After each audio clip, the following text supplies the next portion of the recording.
பிரச்சனையே கிடையாது. சுதந்திர நாடு பாரு, என்ன பேசுமா பேசு. என்ன வேலை வாய்ப்புல நல்லா இருக்கா இல்லையா? இல்லையா? 20% வேலை கிடைக்குது, மீதி 80% வேலை இல்லாம தான் நிறைய பேர் திண்டாடி. என்ன வேலை செய்யணும்னு விரும்புறாங்க சார்? அவங்க படிச்சவங்களுக்கான அந்த அங்கீகாரம் கொடுத்தாங்க. ஆனா வாய்ப்புகள் வேணும். வாய்ப்புகள் இருந்தா சார் நான் யாரு நீங்க யாருன்றதே காமிக்கணும். வாய்ப்புகள் இல்ல. வேலை வாய்ப்பு ஏன் இல்லைன்னு தெரியுமா? நம்ம நாட்டுல சில தீய கட்சிகள் இருக்குது, அது எதுன்றது கரெக்டா எல்லாருக்குமே தெரியும். அரசியல், நம்ம நாட்டு அரசியல் சூழ்நிலைனால நம்ம முன்னேற மாட்டோம். அதான் சொல்றது. அதனாலதான் வேலை வாய்ப்பு இல்லை உங்களுக்கு. வேலை வாய்ப்பு எல்லாமே கிடைக்கிறதா? இந்த துறையில வந்துட்டு எங்க இருக்காங்க பார்த்தீங்கன்னா, அது அதர் ஸ்டேட்ல உள்ளவங்க தான் எல்லா துறையிலேயே இருக்காங்க. அப்ப இந்த மாநிலத்தை படிச்சவ எவனுக்குமே வேலை கிடைக்க மாட்டேங்குது. இதை ரெக்கமெண்ட் பண்றது யாரு? இதை போடுறது யாரு? அப்ப நான் எங்க போறது? அதான் நான் சொல்றேன். பாருங்க, இப்ப நம்ம ஒரு தமிழ்நாடு கட்சி, ஒரு மாநில கட்சின்னு வச்சுக்காங்க. நம்ம இந்த மாதிரி ஒரு ரூல்லாம் எடுத்துட்டு வந்துடலாம். இல்ல வெளி மாநில மக்களுக்கு வேலை வாய்ப்பு கொடுக்க கூடாது, அவங்களை வரவிடக் கூடாது அப்படி இப்படின்னு சொல்லலாம். நம்ம தேசிய கட்சி, நம்ம தான் ஆள முடியும்.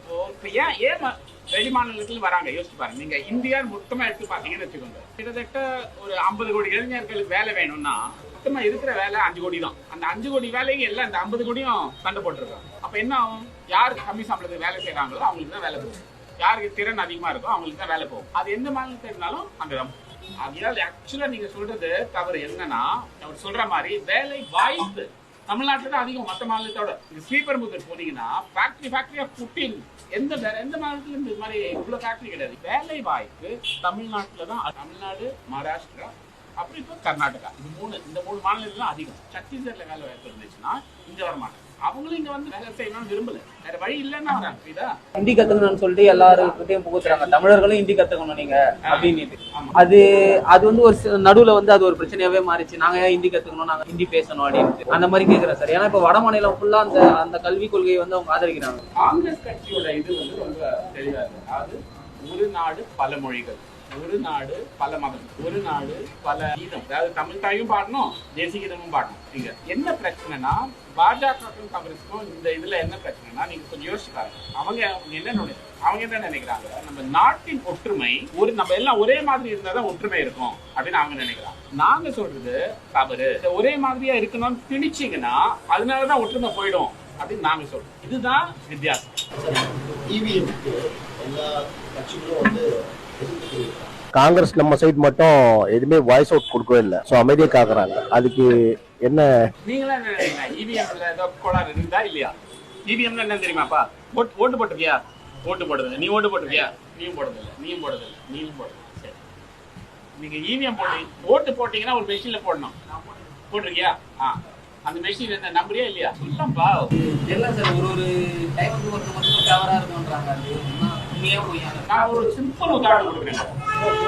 சமீபத்துல சத்தீஸ்கர் மாநிலத்துல எலெக்ஷன் நடந்தது. சத்தீஸ்கர், சரியா? நீங்க அந்த தேர்தலுக்கு முன்னாடி பாத்தீங்கன்னு வச்சுக்கோங்க, ரீசர்ச்சே பண்ணி அப்படிங்களா? சரி, நான் ரீசர்ச் பண்ணி நான் சொல்றேன். தேர்தலுக்கு முன்னாடி கிட்டத்தட்ட ஒரு 10 சர்வே எடுத்தாங்க, அதாவது வேற சர்வே ஏஜென்சி. அதுக்கப்புறம் தேர்தல் அன்னைக்கு எக்ஸிட் போல் அப்படின்னு ஒரு 7 பேர் சர்வே. தேர்தல் முடிஞ்ச அடுத்த நாள் இன்னொரு 12 பேர் சர்வே. அவங்க எல்லாரும் என்ன சொன்னாங்க? காங்கிரஸ் ஜெயிக்க போகுது.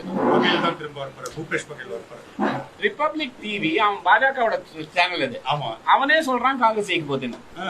அவனே சொல்றான், டிவில போடுது. தேர்தல் ரிசல்ட் என்ன வருது? அவங்க 8% ஓட் ஜாஸ்தி. இந்த யாருமே இது சொல்லல. அது எப்படி முடியும்? சாத்தியமே கிடையாது. ஒருத்தர் சைடுல கிட்டத்தட்ட ஒரு 30 ஏஜென்சி, பாஜக agency, Congress agency, neutral agency, university எல்லாம் செஞ்சாங்க. ஒரு இது கூட சர்வே கூட பாஜகவோட ஓட்டு சதவீதம் அதிகமா இருக்கும் காங்கிரஸோட சொல்லல. ரிசல்ட் வரைக்கும் என்ன வருது? அவங்க 8% அதிகம். இந்த மாதிரி இந்த இந்தியன் எலெக்ஷன் ஹிஸ்டரியில வரலாறுலயே நடந்தது கிடையாது. சந்தேகம் இருக்கான எவிடன்ஸ் கிடைக்கும். இப்ப நான் சொல்லலாம், நான் கேட்கலாம், அந்த மாதிரி கேள்வி எழுப்பலாம். ஆதாரம் எங்க அப்படின்னு எலெக்ஷன் கமிஷன் நான் போய் கேட்க, ஆதாரம் எங்க அப்படின்னா ஆதாரம் நான் எப்படி கொடுக்க? மெஷின் நீங்க வச்சிருக்கீங்க, அது மெஷின் உள்ள என்ன இருக்கோ அது நீங்க வச்சிருக்கீங்க. எலெக்ஷன் ஆபீசர் நீங்க, உங்களோட ஆபீசர். என்ன ஆதாரம் கேட்டீங்கன்னா எனக்கு நான் எப்படி ஆதாரம் கொடுப்பேன்?